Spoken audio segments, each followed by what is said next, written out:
Aujourd'hui, je voudrais partager avec vous ma troublante histoire. Si vous êtes sensible, je vous conseille de ne pas écouter ça. J'ai vécu ce qu'une épouse peut à peu près vivre de pire dans sa relation de couple. Je m'excuse, je t'émotive. Récemment, j'ai été contrainte de demander le divorce parce que mon mari avait basculé de façon irréversible dans le complotisme. Moi, j'ai réussi à me sortir de cette relation toxique et abusive, mais il y en a d'autres qui sont encore aux prises dans ce cauchemar. Puis mon témoignage aujourd'hui, ben, c'est pour les aider.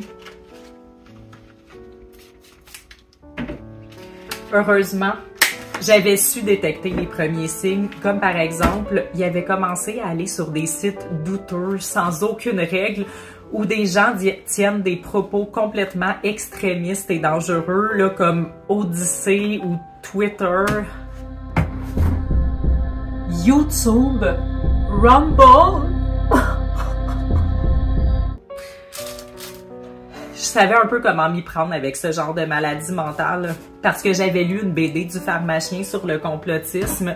Puis ça expliquait de façon simple, comme pour s'adresser à des simples d'esprit, qu'il fallait pas provoquer ces gens-là. Non, faut éviter de dialoguer avec eux parce que nous, on est trop intelligents pour eux, fait que ça vaut pas la peine.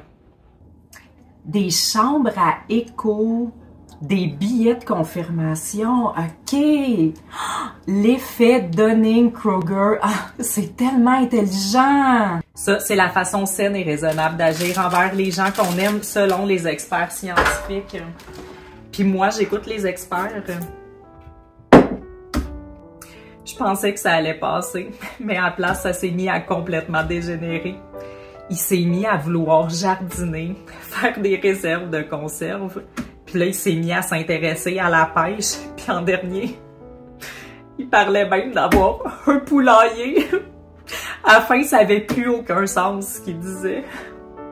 Ah, mais là, c'était peut-être un peu cave de masquer les enfants pendant 2 ans plein de purelles. Chérie, je pense que le gouvernement ne dit pas toute la vérité. Il tenait même des propos climato-sceptiques. Un soir, il m'a dit... Je vais toujours m'en rappeler. Je venais de prendre mes antidépresseurs, mon anxiolytique puis mon somnifère pour dormir. Puis là, il m'a dit...